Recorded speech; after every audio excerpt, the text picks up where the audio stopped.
Siapa yang menyangka jika Carlos Sainz yang posisinya di Ferrari digusur oleh kehadiran Lewis Hamilton dan harus pindah ke Williams, malah dapat podium lebih dulu. Sainz yang ibarat seorang pengungsi yang mencari suaka, tidak punya pilihan selain bergabung ke Williams dan diberi tantangan untuk membangun ulang tim legendaris ini menuju ke papan atas seperti era terdahulu.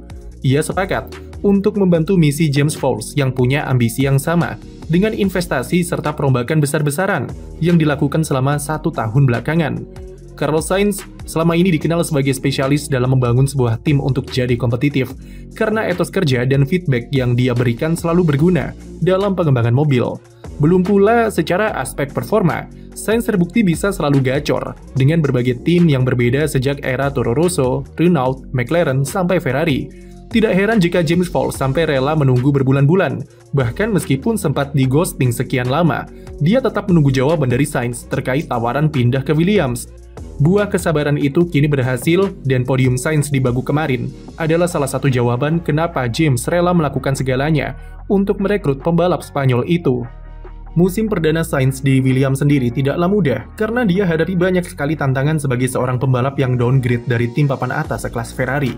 Apalagi Williams sedang dalam masa rebuilding pasca bertahun-tahun hanya jadi tim semenjana yang huni papan bawah, dengan prestasi dapat poin saja sudah sujud syukur. Sainz harus beradaptasi ulang, baik itu dari aspek lingkungan kerja yang jauh berbeda serta menyesuaikan diri untuk kemudikan mobil dengan karakteristik yang berbeda dibanding Ferrari. Kesulitan itu terlihat dengan beberapa hasil yang didapat Sainz di awal musim, yang berbanding terbalik dengan Alex Albon. Sainz mengaku harus mempelajari ulang gaya balapnya, terutama di fase pengereman dan entry, karena karakteristik FW47 sangat berbeda dibanding mobil Ferrari-nya dulu, yang punya sensitivitas ban depan lebih kuat. Belum lagi ini adalah pertama kali dirinya kemudikan mobil F1 bermesin Mercedes, yang membuat Sainz harus sesuaikan sensitivitasnya terhadap mode mesin, engine braking, bahkan sampai getarannya berbeda. Cukup lumrah melihat Sainz kesulitan kemudikan mobil di Williams setelah 4 tahun merasakan mobil papan atas seperti Ferrari, dibanding Albon yang sudah begitu terbiasa. Namun inilah yang dibutuhkan Williams. Pengalaman Sainz di Ferrari menunjukkan kalau dia tahu seperti apa rasanya kemudikan mobil yang bersaing untuk menang. Dan Williams butuh feedback soal apa saja yang dibutuhkan supaya buat mobil lebih kompetitif lagi. Sainz mengakui pentingnya hal ini, sampai-sampai pada balapan pamungkasnya bersama Ferrari di Abu Dhabi, dia memastikan ingin mengingat semua feeling yang ada di mobil SF24 supaya bisa dibawa ke Williams. Beberapa input soal keunggulan Ferrari kabarnya sudah diterapkan di versi awal perilisan mobil musim ini dan berperan ke betapa kompetitifnya Williams sepanjang 2025. Williams total sudah kumpulkan 101 poin dan sangat nyaman di posisi 5 konstruktor. Raihan tersebut adalah yang terbaik semenjak musim 2016 dan pasukan James Vowles berada dalam momentum yang bagus untuk memulai regulasi baru tahun depan. Kehadiran Carlos Sainz berhasil membawa perubahan positif serta keberuntungan bagi Williams, meskipun keberuntungan itu malah lari dari sang pembalap itu sendiri. Sainz dan musim 2025 selalu identik dengan yang namanya apes. Berkali-kali dia mendapatkan momentum dengan tampilkan performa yang apik di tengah adaptasinya bersama Williams, namun ada saja nasib buruk yang menimpanya. Ini yang buat perolehan poin Sainz sangat jomplang dibandingkan Albon sampai di GP Italia, di mana 70 poin bisa dikumpulkan oleh pembalap Thailand itu dibandingkan 16 poin dari Sainz. Ketika Albon bisa bertengger di 7 besar klasemen, Sainz sempat terdampar di urutan 18 karena serangkaian nasib sialnya. Operasional Williams yang masih karatan membuat Sainz kerap kali dapatkan strategi yang buruk. Sainz berulang kali coba intervensi seperti menolak masuk pit stop atau meminta pit stop duluan, tapi pilihannya sering ditolak oleh tim, dan membawa banyak masalah di pertengahan balapan. Imola contohnya, ketika ia terpaksa pit stop lebih dulu dan merusak kesempatannya untuk bisa finish di 4 besar dibanding Albon yang stay out lebih lama. Atau di Miami, saat miskomunikasi tim membuatnya disalip oleh Albon, dan mengacaukan strateginya yang seharusnya bisa membawanya finish di 5 besar. Namun apes yang begitu sering didapat Sainz adalah gangguan dari pembalap lain seperti insiden atau terhalang saat kualifikasi. Seperti di Bahrain ketika ia disenggol Tsunoda, lalu di Inggris melebar oleh Charles Leclerc, di Belanda senggolan dengan Lawson, dan di Monza insiden dengan Behrman. Belum lagi kejadian di GP Austria ketika mobilnya alami masalah saat formation lap dan remnya terbakar di pit lane. Rentetan nasib sial inilah yang jadi penyebab kenapa Sainz tak mampu raih banyak poin selayaknya Albon, dan sempat membuatnya frustrasi karena setiap kali akhir pekannya berjalan mulus, ada saja hal yang membuyarkan segalanya. Tak heran kalau ada istilah jika Sainz memang bisa hadirkan keberuntungan ke tim barunya, tapi lupa membawa nasib mujur itu ke dirinya sendiri. Tapi meski apes sepanjang musim, rezeki tidak pernah ingkar janji jika waktunya sudah tiba. Sekalinya dapat berkah, Sainz langsung maksimalkan kesempatan itu untuk bisa raih podium perdananya bersama Williams di GP Azerbaijan pekan lalu. Baku sudah seperti takdir jika semesta begitu mendukung terhadap semua yang Sainz lakukan sejak kualifikasi sampai balapan. Di tengah chaosnya kualifikasi yang dihiasi 6 kali red flag, Sainz sukses kunci grid kedua. Meskipun pakai mobil Williams yang notabene mobil papan tengah, Sainz mampu amankan podium ketiga ketika tim dengan mobil lebih kencang tertahan di belakang. Podium kemarin sudah ditakdirkan untuk jadi sebuah rejeki sebagai imbalan terhadap Sainz yang selalu bersabar dan tetap ikhtiar di tengah nasib sial yang menimpanya. Imbalan jika kerja keras dan tawakal tak pernah membohongi hasil, meskipun butuh waktu dalam meraihnya.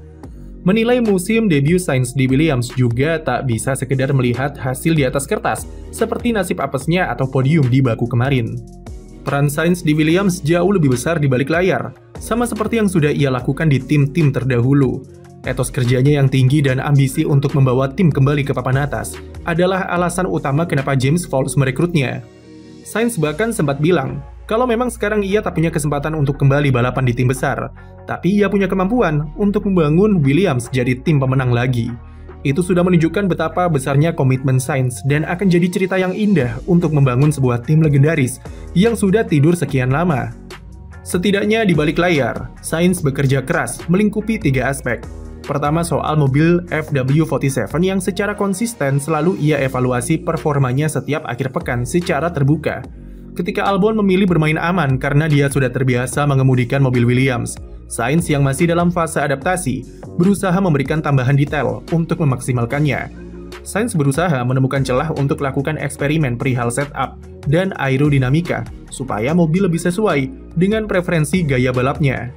Ketika Williams sudah menghentikan pengembangan mobil demi 2026, Sainz terus menggali lebih dalam untuk memperdalam pemahamannya soal mobil FW47.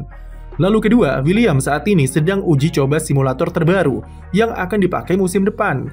Keberadaan Sainz sangat berguna dalam membangun korelasi data yang akurat dari apa yang ia rasakan di sirkuit dengan simulator baru nanti. Simulator sebelumnya dia anggap sudah cukup kadaluarsa, dan data yang dihasilkan tidak sinkron lagi dengan realitas di sirkuit. Dengan simulator baru, diharapkan bisa membantu tim dalam penyesuaian setup mobil secara virtual supaya lebih akurat, dan pengembangan mobil juga bisa ditingkatkan. Feedback Sainz yang selama ini dikenal cukup akurat secara teknis, bakal jadi aset yang penting untuk Williams. Kemudian aspek ketiga, Sainz berkontribusi dalam perbaikan operasional tim seperti alur protokol komunikasi engineer serta sistem kerja berdasarkan pengalaman di tim sebelumnya. Sainz yang pernah membalap di 4 tim berbeda sebelumnya paling tidak tahu apa bedanya tim papan tengah dan tim besar. Apalagi melihat Williams yang bertahun-tahun alami masalah operasional dan sampai sekarang masih kusut. Sainz merasa perlu lakukan intervensi supaya tim lebih klinis dalam eksekusi akhir pekan. Salah satu yang diterapkan adalah pendekatan tim yang tidak lagi ambil resiko terlalu besar, baik itu dari cara development mobil ataupun keputusan-keputusan ketika di sirkuit. Dengan poin yang didapat sekarang, Williams prioritaskan konsistensi performa dibanding meraih hasil semaksimal mungkin dengan ugal-ugalan seperti musim sebelumnya. Manajemen resiko yang lebih teratur, hasilnya Williams lebih konsisten musim ini. Bahkan meski secara performa mereka mulai sedikit menurun karena pengembangan mobil yang sudah dihentikan. Albon yang tetap bisa finish di zona poin, meski gugur di Q2 adalah contoh dari pendekatan tersebut. Oleh karena itu, Albon juga ikut merayakan podium Sainz sebagai rasa senang serta rasa terima kasih karena dia paham apa saja yang dilakukan pembalap Spanyol itu di balik layar. Apa yang kita saksikan di Baku kemarin adalah permulaan dari fase rebuilding yang dipimpin oleh James Vowles. Pertanyaan terbesar tetaplah sejauh apa evolusi yang mampu Williams lakukan ketika regulasi baru diterapkan, yang sekaligus akan menjawab semua ambisi besar mereka. Sekian video dari kami, jangan lupa beri like dan subscribe untuk konten F1 lainnya.